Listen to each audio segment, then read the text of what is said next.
அன்பர்களே, இந்த பதிவில் நாம் ஜோதிடம் என்றால் என்ன,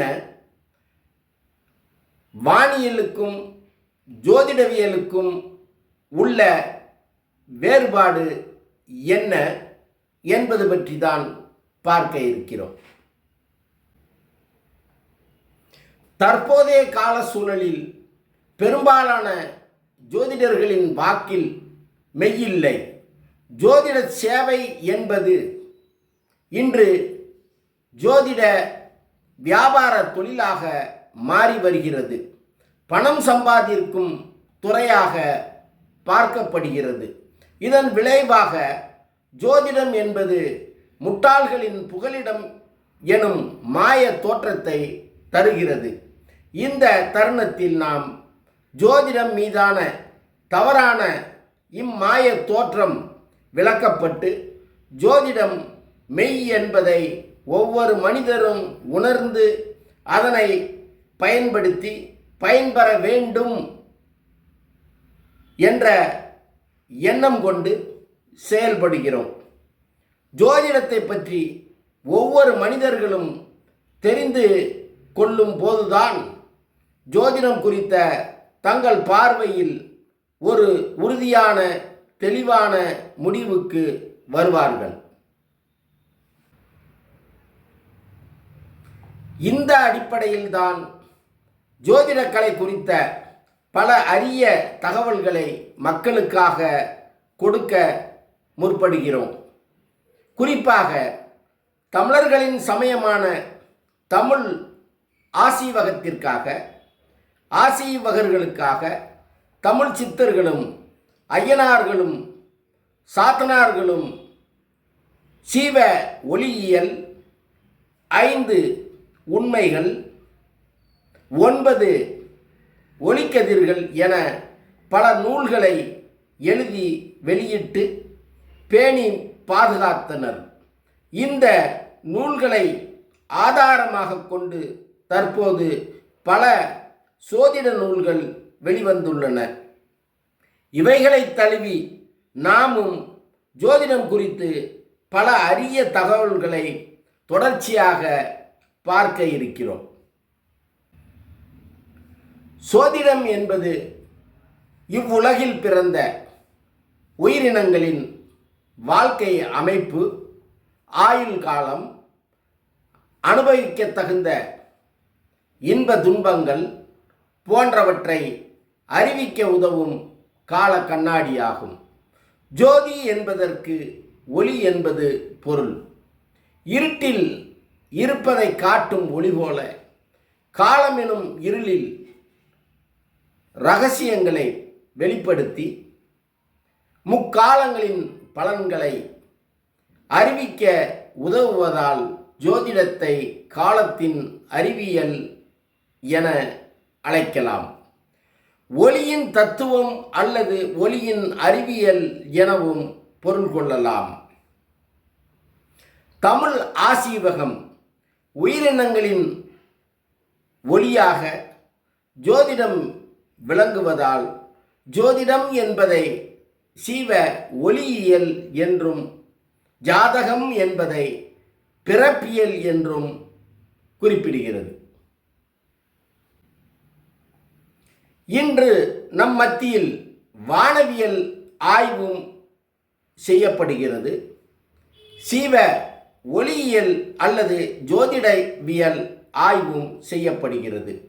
வானவியல் ஆய்வு என்பது நாம் வாழும் பூமி மற்றும் சூரிய மண்டல கோள்கள், நட்சத்திர மண்டலங்கள், வளிமண்டலம், வால் நட்சத்திரங்கள், அண்டம், பால்வெளி ஆகிய அனைத்து வானியல் பொருட்களையும் தொகுத்து ஆராயும் அறிவியல் ஆகும்.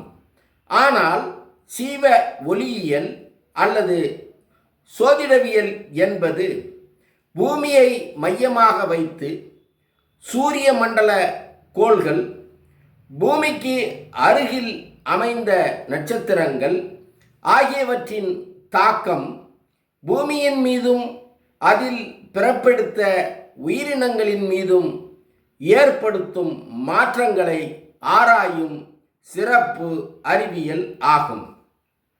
எனவே வானவியலையும் சீவ ஒளியியல் அல்லது சோதிடவியலையும் இரட்டை குழந்தைகள் என கூறலாம்.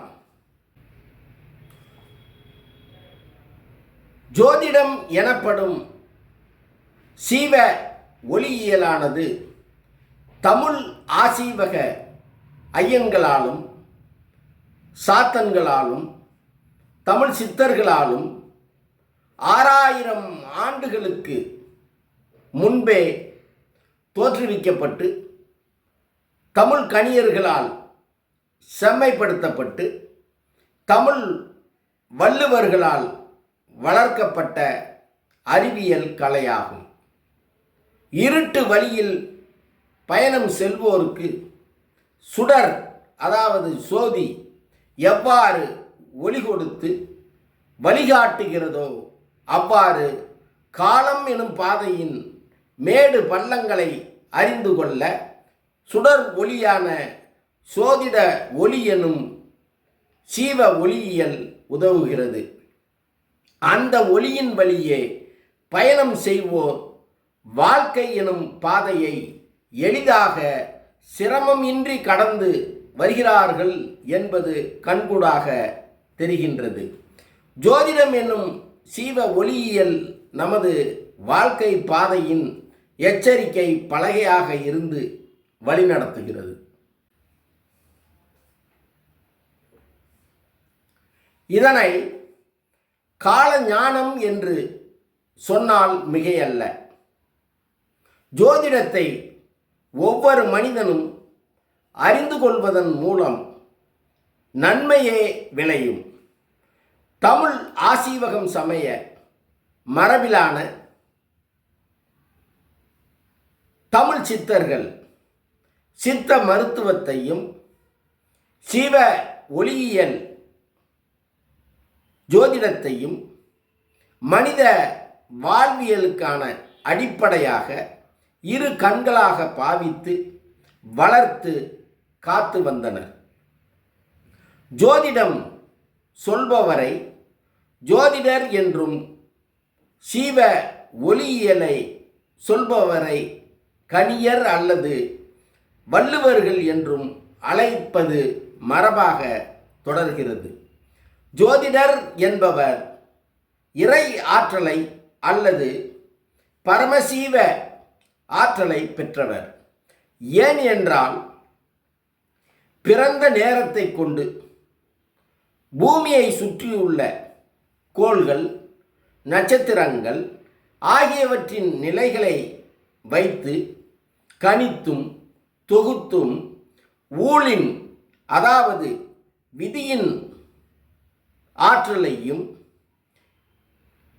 பிறவி தொடர்ச்சியின் பலனாக உண்டாகும் இறை இரகசியத்தையும் வெளிப்படுத்துவதால் அவரை இறைஞர், இறையனார், ஆசீவகர் அல்லது தெய்வத்திற்கு அடுத்த நிலையில் உள்ள தெய்வஞர் என வைத்து தமிழ் மக்களால் போற்றப்படுகிறார்கள். நன்றி. மீண்டும் ஒரு பதிவில் சந்திப்போம்.